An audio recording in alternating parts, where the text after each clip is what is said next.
आता पाहूया टॉप 9 राजकीय बातम्या।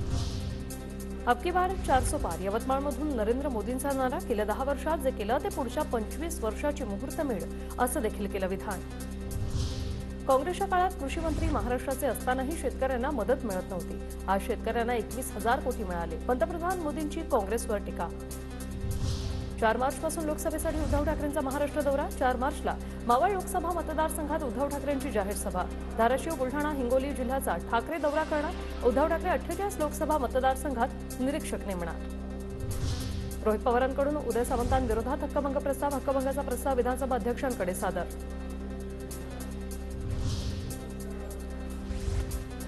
खासदार राणांना वैध जात प्रमाणपत्र देण्यास महाराष्ट्र सरकारचाच नकार।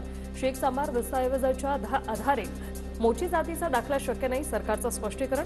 नवनीत राणांची खासदारकी धोक्यात येण्याची शक्यता। सुप्रीम कोर्टाचा निर्णय येईल तेव्हा भूमिका स्पष्ट करणार, खासदार नवनीत राणा यांची प्रतिक्रिया।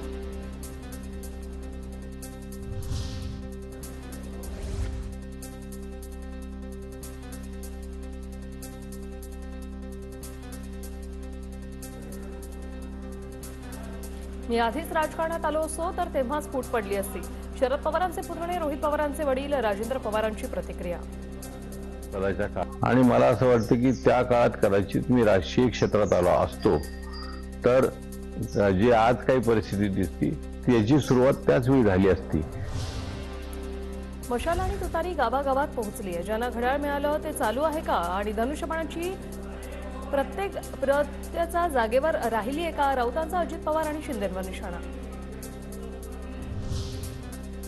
शिवसेना शिंदे गटातील खासदार पुन्हा ठाकरे गटात एंट्री करण्यासाठी प्रयत्नशील। ठाकरे गटाचे जिल्हाप्रमुख सुधाकर बडगुजर यांचा मोठा दावा। मिलिंद नार्वेकरांना भेटले, मला नार्वेकरांनी प्रश्न विचारला की हेमंत आपल्याकडे चक्र मारतो, म्हटलं त्याला घेतलं फटाके फुटले नाशिकमध्ये,